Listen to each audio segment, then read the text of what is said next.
Assalamualaikum warahmatullahi wabarakatuh. Alhamdulillah, alhamdulillahi rabbil alamin. Wabihi nasta'in ala umuri dunya waddin. Wassalatu wassalamu ala ashrafil khalqi wal anbiya'i wal mursalin. Sayyidina wa maulana Muhammadin wa ala alihi wa ashabihi wa tabi'in. Amma ba'd. Hadirin jamaah Majlis Ta'lim Masjid Al-Anwar yang saya muliakan, mudah-mudahan kita semua termasuk yang dimuliakan oleh Allah Subhanahu wa taala. Amin ya rabbal alamin. Yang terhormat pimpinan Masjid Mukarram Al-Ustaz Kiai Haji Lutfi Khairullah dan juga para asatizah, para hujjaj, para guru-guru dan juga tokoh masyarakat serta remaja sekalian. Dengan mengucapkan syukur alhamdulillah kesempatan malam hari ini sebagaimana biasa di malam Selasa kita sempatkan diri kita untuk hadir berkumpul kembali guna mengikuti pengajian. Selalu kita mengharap setiap kali kita hadir, mudah-mudahan Allah melimpahkan kepada kita limpahan pahala yang sebesar-besarnya. Semoga Allah ampuni kekurangan, kesalahan dan dosa-dosa kita, dan semoga terus Allah bukakan pintu hati dan pikiran kita sehingga dengan mudah kita dapat menerima dan menyerap ilmu-ilmu yang bermanfaat. Amin ya rabbal alamin. Hadirin, bahasan yang lalu dari kitab Nasoih, malam hari ini kita gilir dengan bahasan dari kitab Tafsir Jalalain, yaitu memasuki suratul Furqan. Nama surah ini disebut Al-Furqan ya, karena memang ayat pertama ada kalimat Al-Furqan yaitu Bismillahirrahmanirrahim, Tabarakalladzi nazzala Al-Furqan. Itu Al-Furqan artinya pembeda, ya, pemisah antara yang hak dan yang batil. Memang Al-Quran diturunkan diantaranya ini tujuannya ke sana, untuk membedakan akidah yang baik, yang benar dengan akidah yang batil. Juga membedakan antara peraturan-peraturan yang batil dengan peraturan-peraturan yang benar. Itulah salah satu fungsi dari Allah menurunkan Al-Quran. Maka dijuluki Al-Quran dengan nama Al-Furqan, ya, pembeda, pemisah antara yang hak dan yang batil. Nah, surah ini diterangkan dalam tafsir Jalalain, suratul Furqan Makkiyatun. Ini surah turunnya di kota Mekah. Ya. Tapi ada beberapa ayat, katanya ini dalam tafsir, ada beberapa ayat turunnya di kota Madinah. Jadi dicampur. Ya. Ini saudara-saudara memang merupakan kehendak Allah begitu. Jadi waktu turunnya mungkin berbeda-beda, tapi waktu dibukukannya ya ini udah diatur kembali. Maka tuh setiap bulan puasa Jibril datang kepada Nabi Muhammad SAW membuat tadarusan istilahnya ya, untuk supaya Al-Quran ini benar-benar mantap semuanya begitu, susunannya ya, walaupun segi turunnya ya bisa yang di depan seperti suratul Fatihah ya, itu kan bukan turun yang pertama itu. Yang pertama yang kita tahu kan Iqra ya, tapi kan ditaruh di belakang gitu. Jadi antara nuzul alias turun dengan tartibnya itu memang beda. Kenapa demikian?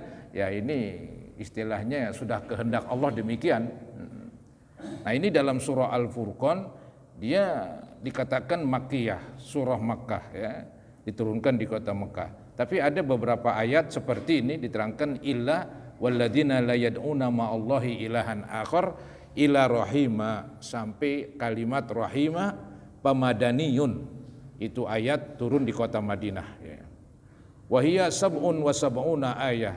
Jumlah suratul Furqan 77 ayat. Bismillahirrahmanirrahim. Tabarakalladzi nazzalal furqana ala abdihi liyakuna lil alamina nadhira. Kalimat tabarak ya ini diartiin maha suci. Ya, di sini nih dalam Jalalain diartiin tabarak artinya ta'ala. Allah maha tinggi. Memang salah satu arti tabarak artinya maha suci, taqaddasa. Juga ada artinya ta'ala, Allah maha tinggi. Yang penting Allah Subhanahu wa taala di sini berfirman bahwa dialah yang paling tinggi, dialah yang paling suci, dan dialah yang tidak menyerupai sesuatu. Ya, itu kandungan dari kalimat tabarok ya. Nah, maka tabarakalladzi, maha suci Allah, maha tinggi Allah ya. Alladzi nazzalal furqan, yang menurunkan al-furqan ya. Menurunkan al-furqan yaitu Al-Qur'an. Yang tadi saya bilang ya, Quran ini dijuluki furqan karena dia pemisah. Maka dalam tafsir Jalalain ini al-furqan diartiin Al-Qur'an, li'annahu farraqa bainal haqqi wal batil. Karena Quran itulah yang membedakan antara yang benar dengan yang tidak benar. Nah, ini Al-Quran Allah turunkan. Saudara, ada di dalam Quran kalimat nazzala, ada kalimat anzala. Ya, syahrul Ramadan alladzi unzila, itu dari kalimat anzala. Nah, seperti ini nazzala. Ya, ada ulama membedakan itu. Kalau yang anzala itu yang turun sekaligus itu. Kalau nazala yang turun bertahap selama Nabi jadi Rasul, ya, yaitu 23 tahun, berangsur-angsur. Kalimat nazala diturunkan sedikit-sedikit. Kalau anzala diturunkan sekaligus. Apakah Quran mengalami demikian? Ya, katanya. Jadi Al-Quran itu menurut ahli tafsir ya, bahwa dia turun pertama kali sekaligus. Dari langit ke langit istilahnya. Ya, dari langit ke sama'id dunia, ke langit dunia. Itu dari malaikat ke malaikat itu. Jadi isi Al-Quran tuh semuanya udah ada itu. Itu yang disebut pakai kalimat anzala atau unzila begitu. Tapi kan Al-Quran itu kan turun selama Nabi jadi Rasul 23 tahun. Maka itu pakai kalimat nazzala ya. Nah, seperti ini nih. Jadi maha suci Allah, maha tinggi Allah yang telah menurunkan Al-Quran yang dijuluki Furqan sebagai pemisah antara yang hak dan yang batil. Tabarakalladzi nazalal furqan ala abdih, diturunkan atas hambanya. Inilah Nabi Muhammad sallallahu alaihi wasallam. Nabi Muhammad disebut hamba Allah begitu.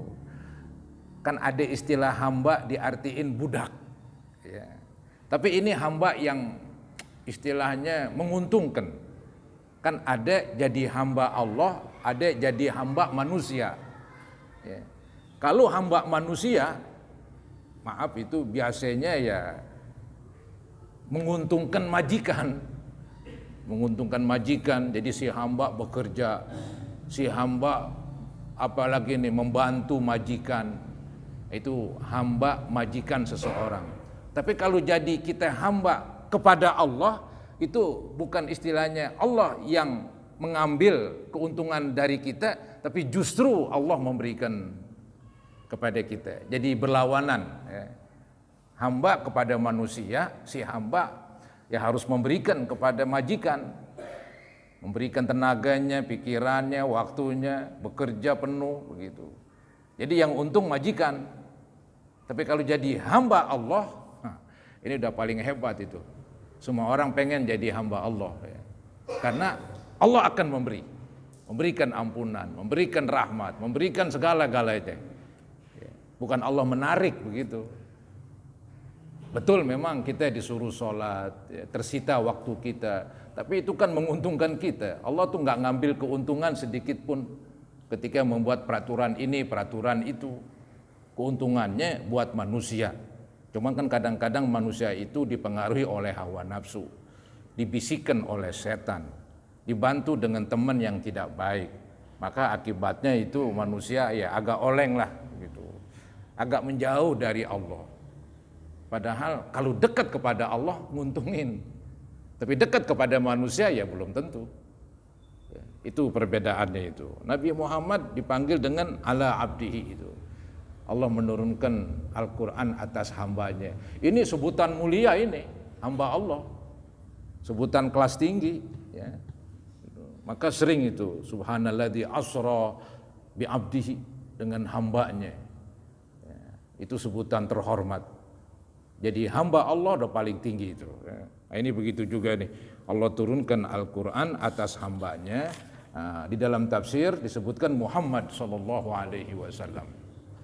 Nah, ini Al-Qur'an Allah turunkan kepada beliau liyakuna lil alamina nadhira, ya, agar menjadi buat alam ini peringatan.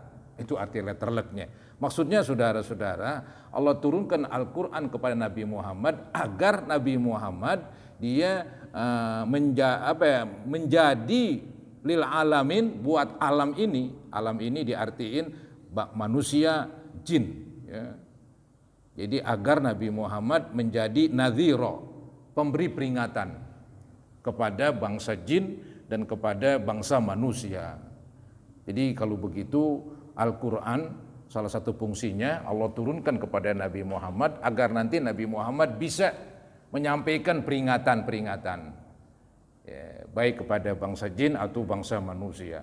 Kan manusia ini kan nggak bagus lah kalau diiming-imingin mulu begitu, mudah-mudahan masuk surga begitu, nanti di surga mendapat kenikmatan. Jadi perlu peringatan keras, ya, biar ada keseimbangan begitu, ya, biar ada keseimbangan. Nah, itu tugas Nabi itu, basyira wa nadhira, memberi kabar gembira, memberi kabar peringatan, ya. Kalau gembira mulu ya nanti nggak stabil begitu. Mungkin ibarat burung terbangnya sayapnya sebelah. Sulit saudara-saudara. Burung biasanya terbang dengan dua sayap. Jadi satu sisi kita dapat kabar gembira, ya, ini menyejukkan, mendorong, ya, menyenangkan. Sisi lain dapat peringatan. Nah, biar kita enggak istilahnya bertindak bodoh atau bertindak sewenang-wenang, ya, lupa diri, maka ada peringatan-peringatan, ya, gitu, ya. Nah, tugas Nabi demikian, ya, liyakuna lil alamina nadhira, agar dia, yaitu Nabi Muhammad, menjadi pemberi peringatan kepada alam. Dalam tafsir lil alamin ay al insi wal jinni, itu bangsa manusia dan bangsa jin. Dunal malaikah, tidak termasuk malaikat. Jadi malaikat ini enggak termasuk diberikan peringatan oleh Nabi, karena memang mereka Allah ciptakan sudah jadi malaikat yang bawaannya baik aja itu. Enggak ada istilah malaikat itu maksiat, enggak ada itu. Karena memang unsur-unsur ciptaan yang Allah ciptakan pada malaikat beda. Di antaranya malaikat nggak punya hawa nafsu, ya, bahkan nggak makan dan minum dan sebagainya. Jadi beda lah. Dia nggak termasuk, ya, nggak termasuk yang istilahnya diberikan peringatan oleh Nabi Muhammad SAW, karena mereka udah baik aja itu bawaannya begitu. Jadi Allah program malaikat itu ciptaan yang baik, yang lurus. Yang dikatakan la ya'suna ma amarahum wa yaf'aluna ma yu'marun. Jadi malaikat la ya'sun, enggak pernah durhaka, ya, dan selalu mematuhi perintah. Kemudian saudara-saudara, tadi ada kalimat nadhira, kita artiin pemberi peringatan. Dalam tafsir Jalalain diartiin mukhawwifan min azabillah. Nabi ini pemberi peringatan, yaitu memberi kabar takut dari siksaan Allah begitu. Seperti awas kalau tidak beriman nanti di neraka selama-lamanya begitu.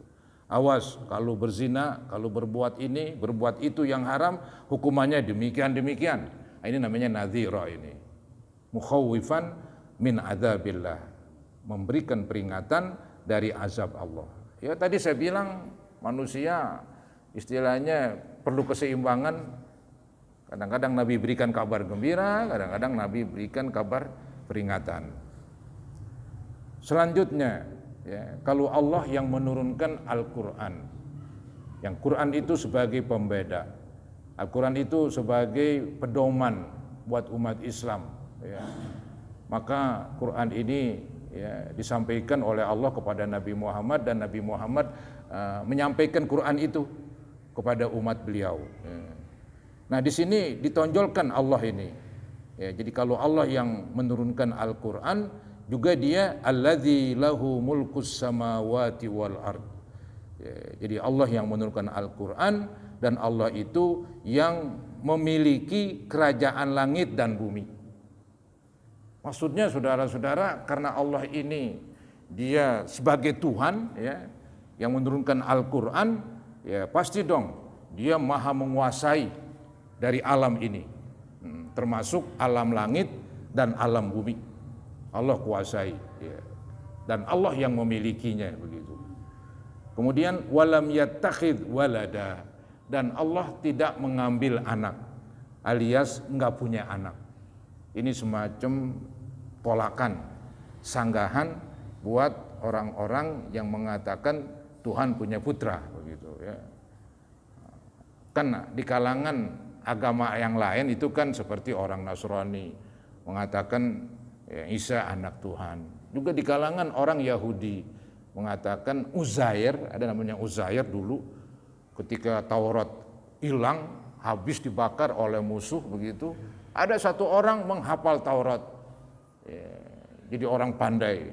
Nah, orang-orang Yahudi mengatakan bahwa dia ini anak Tuhan, namanya Uzair. Begitu. Ada lagi pihak orang-orang Arab musyrik mengatakan malaikat putri Tuhan. Kalau tadi putra, ini putri, saudara-saudara ya. Begitu. Maka Allah nyatakan itu dalam Quran sering, dia itu lam yattakhidh walada. Allah nggak punya anak. Begitu. Kan dia kan tidak menyerupai sesuatu. Bagaimana punya anak ya? Lam yattakhidh walada ya. Walam yakul lahu syarikum fil mulk, dan tidak ada bagi Allah sekutu di dalam kerajaannya. Maksudnya ini ketika Allah mengatur alam ini nggak ada sekutu ya. Kali Allah punya saudara kah, anak kah, teman kah, nggak ada begitu. Ya dengan bukti kita lihat sendiri dunia ini aman-aman aja. Maksudnya semuanya berputar, semuanya beredar, siang malam saling silih berganti, antar planet tidak berbenturan. Ini berarti yang ngatur satu. Ya, kalau yang ngatur dua aja, udah dah alamat berkelahi dah. Kan begitu. Apalagi kekuatannya hebat nih, Tuhan pertama sama Tuhan kedua. Waduh. Ketika diberkelahi, apa yang terjadi? Dunia ini yang hancur. Ya, dunia yang kita berada di atasnya ya akan hancur. Kenapa ya? Tuhan lagi berkelahi dua Tuhan. Nyatanya dunia asik-asik aja ini. Ya, semuanya beredar sesuai, nggak ada benturan sana sini. Ini menunjukkan pengaturan alam ini yang ngatur cuma satu, dialah Allah. Nah Allah nyatakan itu, walam yakul lahu syarikum fil mulk. Tidak ada bagi Allah sekutu di dalam kerajaan ini, kerajaan langit dan bumi begitu.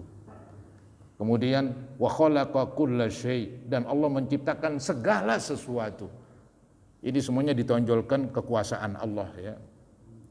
Biar orang-orang kafir itu menyadari bahwa ini Quran memang yang menyampaikan ya Allah Subhanahu wa taala sang pencipta, sang penguasa yang tidak ada sekutu baginya, yang menciptakan segala sesuatu. Masalahnya kan orang-orang kafir waktu itu dia menjadikan Tuhan yang bukan-bukan. Ya patung maksudnya. Patung mereka bikin, mereka anggap Tuhan. Ini kan heboh kalau begini. Iya. Patung itu dari batu kah? Jangan-jangan dari makanan lagi. Kebetulan lapar. Gue makan Tuhan ya dah. Makan korma. Artinya aneh lah itu. Maka disebut jahiliyah itu. Kebodohan sekali, sangat bodoh tentang ketuhanan. Mereka istilahnya bodoh lantaran mengatakan patung-patung sekutu Tuhan. Ya, nggak ada tuh, Tuhan nggak punya syarik, nggak punya sekutu. Ya. Dan Dia menciptakan segala sesuatu. Dalam tafsir wa khalaqa kulla syai'in min sya'nihi ay yukhlaqa. Allah menciptakan segala sesuatu yang memang keadaannya diciptakan. Maksudnya apa ini? Ini agak sulit sedikit ya. Agak sulit saudara-saudara ini masalah tauhid ini ya. Jadi jangan sampai istilahnya Allah menciptakan dirinya misalnya, ini agak repot emang. Ya. Jadi Tuhan menciptakan dirinya sendiri.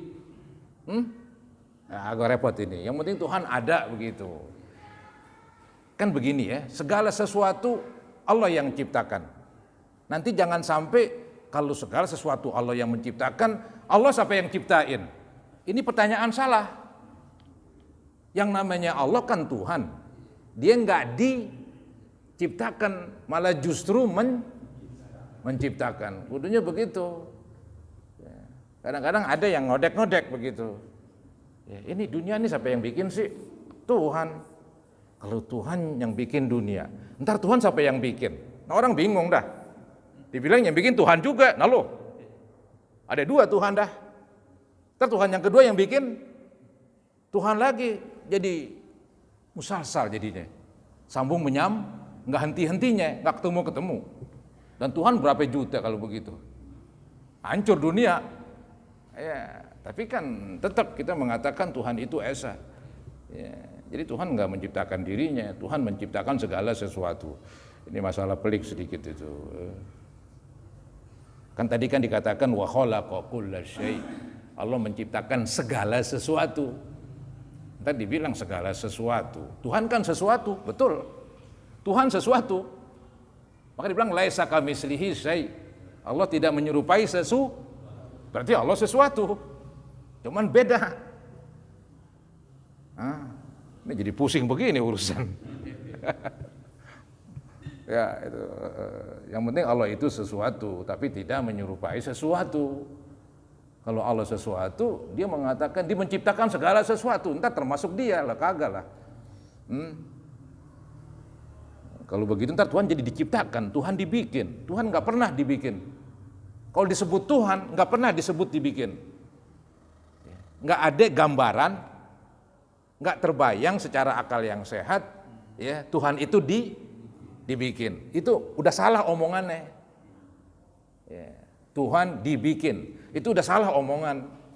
Maka saya bilang tuh kalau dibilang dunia siapa yang bikin? Allah siapa yang bikin? Pertanyaannya salah. Pertanyaannya salah. Jadi nggak bisa dijawab pertanyaan salah tuh. Dan Allah nggak ada dibikin, justru dia membikin, menciptakan. Ya. Jadi dikatakan di sini wa khalaqa kulla syai' min sya'nihi ayyukhlaqa.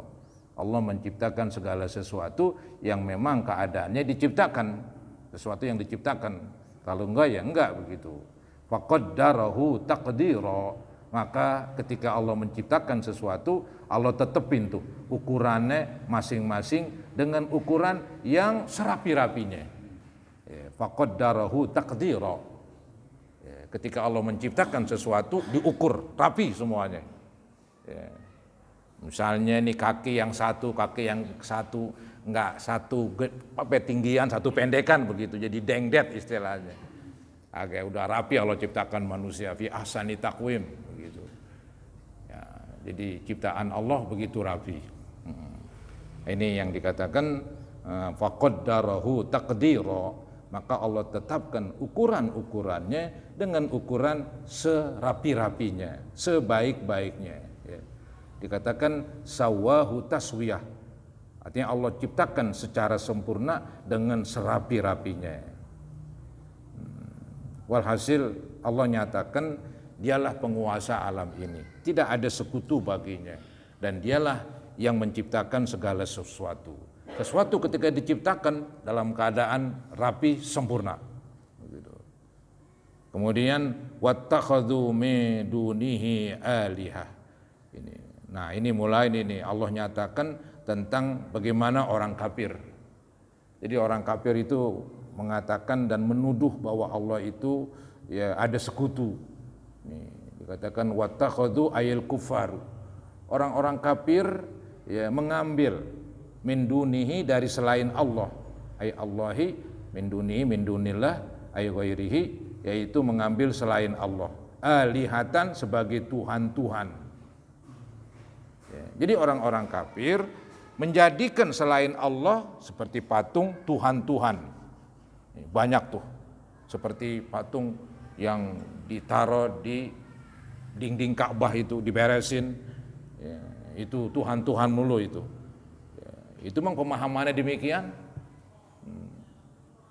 Sebetulnya sih mereka memahami katanya mereka menyembah Tuhan, cuman di patung-patung mendekatkan diri kepada mereka, tapi mendekatkan diri kepada Allah begitu. Jadi semacam apa itu? Jadi wasilah begitu. Jadi wasilah. Jadi mereka tuh orang-orang kafir percaya sama Tuhan. Jeleknya percaya juga sama patung. Yang jeleknya lagi, patung ini kekuasaannya sama dengan kekuasaan Tuhan. Kalau Tuhan memberi rezeki, patung juga. Nah di sini nih jeleknya di sini nih. Tuhan memberi rezeki. Dia pun meyakini patung memberi rezeki. Maka tuh mereka orang-orang kafir katanya sebelum berangkat dagang, dia pergi dulu tuh ke tempat patung, memohon, memohon kepada patung. Nah ini yang rusaknya ini. Jadi apa yang diciptakan, apa yang dikuasai oleh Allah seperti memberi rezeki, kok dipunyai oleh patung. Padahal patung nggak bisa ngapa-ngapain. Ya. Jadi Allah mencela orang-orang kafir yang menjadikan patung-patung sebagai Tuhan-Tuhan mereka. Ya, itu yang disebut menyekutukan begitu. Ya. Kalau ada istilah tawassul, ada dalam Islam tawassul, itu nggak menyekutukan itu. Kita nggak mengatakan seorang wali yang kita bertawassul. Kita bilang ya Allah, ya, demi hamba-Mu Fulan bin Fulan yang Kau cintai, berikanlah saya rezeki. Jadi kita minta sama Allah, cuma memang menyebut seorang wali begitu. Itu namanya tawassul. Kita nggak meyakini wali itu kayak Tuhan, memberi rezeki, menahan rezeki, menyembuhkan. Ya, enggak. Tetap kita meyakini yang memberi rezeki Allah, yang menyembuhkan Allah. Maka tadi itu ketika bertawasul kita mintanya sama Allah, cuman menyebutkan seorang yang dekat kepada Allah. Seperti kita bilang Allahumma bihaqqi Muhammad wa ali Muhammad. Begitu. Ya Allah, demi hak Nabi Muhammad, demi hak keluarga Nabi Muhammad begitu. Ampunilah dosa orang yang kami sedang sholatkan ini. Ya boleh aja sih kita mohon, ya Allah ampunin orang ini, boleh-boleh aja, nggak ada masalah. Allahumma gfir laha warhamha, Allahumma gfir lahu warhamhu, oke aja itu. Cuman kan nggak salah juga kalau kita nyebut-nyebut seorang yang dekat kepada Allah. Nah yang paling dekat Nabi Muhammad SAW. Jadi kita bertawasul dengan beliau. Sama tuh yang sering kita baca, ya Rabbi bil Mustafa, ya Rabbi, ya Tuhanku, bil Mustafa, dengan Mustafa. Siapa ini Mustafa? Bukan Mustafa yang di sini, bukan. Mustafa Nabi Muhammad SAW. Ya Rabbi bil Mustafa, ya Tuhanku dengan si Mustafa Nabi Muhammad SAW, baligh maqasidana, sampaikan maksud-maksud kami. Ini dibaca waktu mau mulai pengajian. Nah di antara maksud kita biar dapat ilmu. Ya, mudah-mudahan kita dapat ilmu begitu. Maksud kita tercapai, Allah capaikan. Kita minta sama Allah, bukan minta sama Nabi Muhammad. Cuman kita libatkan beliau. Itu namanya tawasul. Beda dengan orang kafir. Dia emang yakini patung itu memberi rezeki. Patung itu yang menerima permintaan hamba gitu, permintaan manusia, yang mengabulkan. Kalau kita enggak, itu bedanya itu. Ya. Jadi jangan disamain antara tawasul umat Islam dengan tawasulnya orang kafir yang meyakini bahwa patung-patung itu seperti Tuhan, punya kekuasaan. Kalau ini enggak nih, ya, itu namanya tawasul. Ya. Baik saudara-saudara, jadi di sini dicela oleh Allah orang-orang kafir ya, mengambil selain Allah sebagai Tuhan-Tuhan. Dicontohin di dalam tafsir hiyal asnam. Kemudian Allah jelaskan ini patung-patung yang dijadiin semacam Tuhan-Tuhan. La yakhluquna syai'a. Ini patung tidak menciptakan, tidak membuat sesuatu. Wahum yukhlaqun. Justru patung itu dibikin. Ya, jadi Allah berfirman ini la yakhluquna syai'a.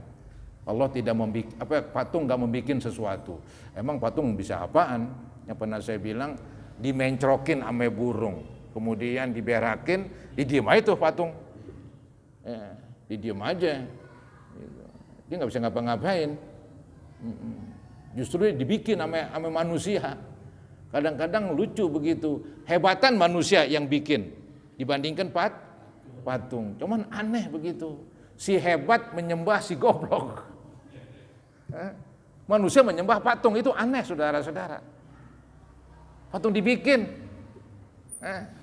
Patung habis dibikin, disembah. Aduh, ya akal nggak nerima ini. Ya sekarang masih banyak patung. Patung Buddha banyak banget. Gede-gede banget itu di Thailand apa? Dibuat dari emas, gede banget. Dikasih lampu tembak, waduh serem. Tapi diem aja. Ada laler nemprok, diminin aja, mau dipikirin. Diberakin, diapain. Ya patung buatan manusia disembah. Jadi Allah istilahnya ini Allah jelekin di sini patung ini. Kenapa mereka kok menyembah patung? La yakhluquna syai'a. Patung-patung itu tidak membuat sesuatu. Wa hum yukhlaqun, justru patung itu dibuat.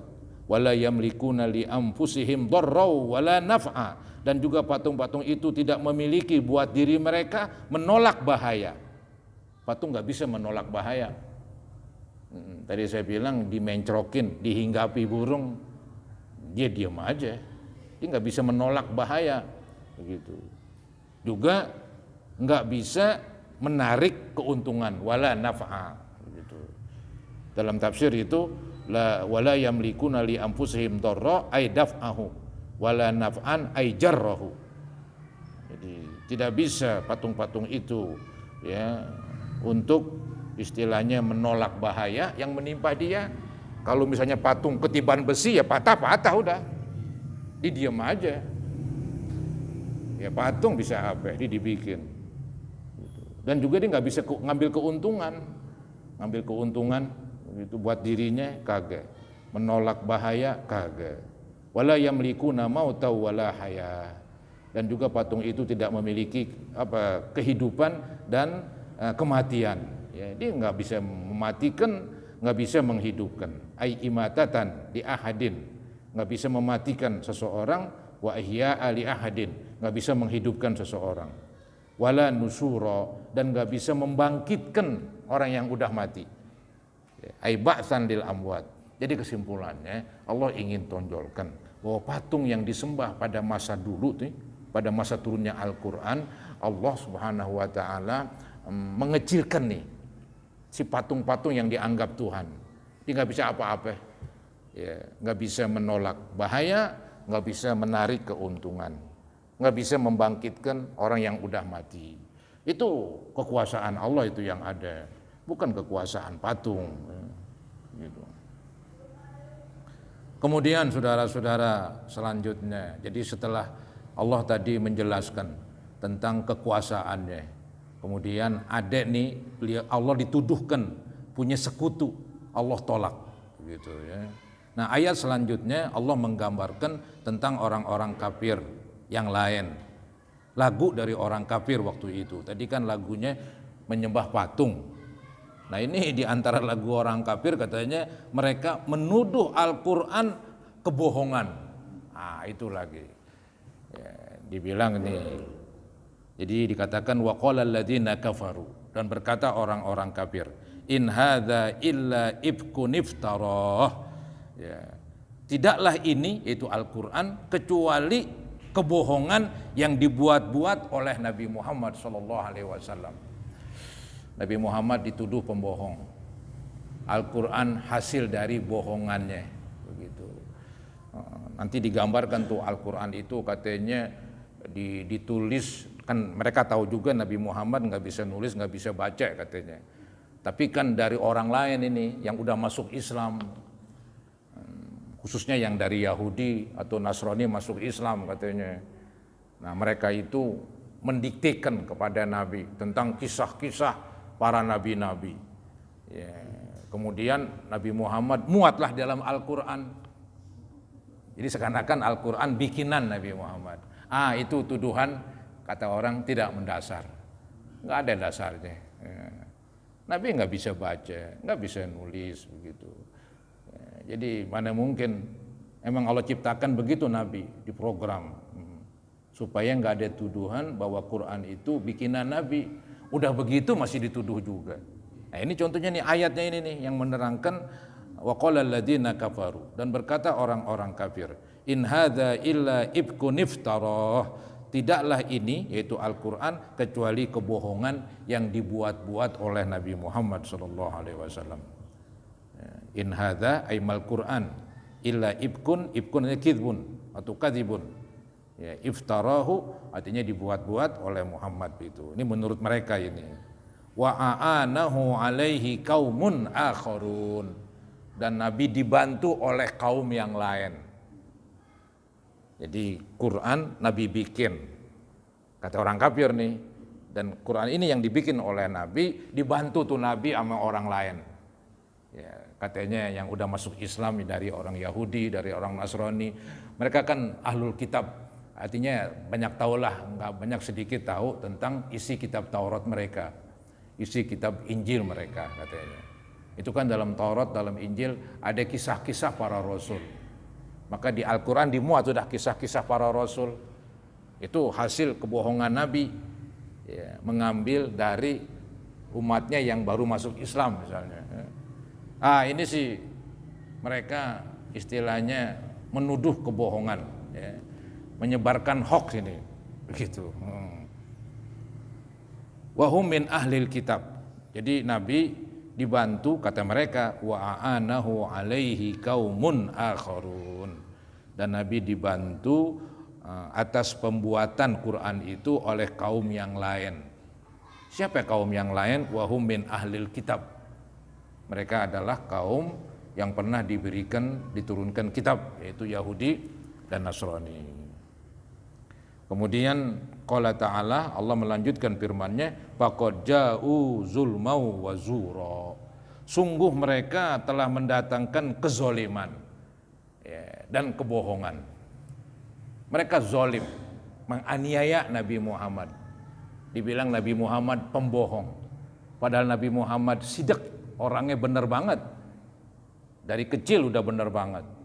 Sampai dewasa, ya, sampai dijulukin nama orang Arab Al-Amin, orang yang jujur. Ya.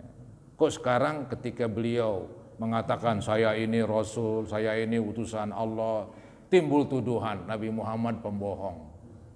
Ya, ini namanya zalim ini. Ya, menganiaya Nabi Muhammad dengan menuduh bohong. Padahal dia orang benar banget begitu. Geografinya tuh, cerita hidupnya emang benar terus dari kecil. Gak neko-neko, gak macem-macem. Itu Nabi Muhammad itu. Ya. Jadi udah ketahuan tuh dari kecil. Pas banget udah gede, beliau diangkat jadi Rasul, ya, dituduh pembohong. Maka tuduhan itu gak mendasar. Maka Allah balikin, faqad ja'u zulma. Sungguh mereka telah mendatangkan kezaliman terhadap beliau, terhadap Nabi. Wazuro, dan mereka telah berbuat kebohongan, kepalsuan. Seperti Quran dibilang dongeng orang dulu, Quran dibilang ini hasil buatan Nabi. Ini adalah kesaksian palsu ini. Bersaksi bahwa Al-Quran itu palsu, dari mana? Ya, kalau emang dia palsu, bikin aja untuk menyamainya. Tapi kan mereka tuh nggak bisa-bisa. Ini menunjukkan bahwa Al-Quran itu memang langsung dari Allah itu. Kalau memang itu dari manusia, berarti manusia yang lain bisa bikin. Iya, sama-sama manusia. Dia manusia, Nabi Muhammad manusia misalnya. Yang baru masuk Islam manusia. Bikin Al-Quran. Nah sekarang ente juga bisa bikin. Nyatanya nggak pernah bisa mereka. Ini menandakan Al-Quran memang datang dari Allah, bukan dibuat-buat oleh Nabi Muhammad SAW. Maka Allah tolak nih, ya. Jadi faqad ja'u zulmau wa zura wa qalu asatirul awwalin, dan mereka mengatakan Al-Quran itu dongeng-dongeng orang dulu. Karena memang ada dongeng dalam Al-Quran, cerita Nabi Adam, cerita Nabi Nuh, cerita Nabi Ibrahim, cerita sudahan Nabi Musa, Nabi Isa dah. Banyak sekali ceritanya. Itu yang membuat mereka menuduh Al-Quran dongeng. Ya. Padahal itu cerita yang benar langsung dari Allah itu. Ya. Bukan dongeng. Ya. Kalau dongeng kan istilahnya nggak jelas. Boleh jadi hanya kata orang sekarang fiktif. Ya hanya cerita aja. Cerita aja, hayalan aja. Ya. Kayak sekarang ada sinetron Siliwangi. Kian Santang. Ya itu hanya cerita aja. Tambah sono, tambah kemari. Iya. Begitu. Jadi sebetulnya kalau Al-Quran tuh dongengnya dongeng bener. Asli. Ya.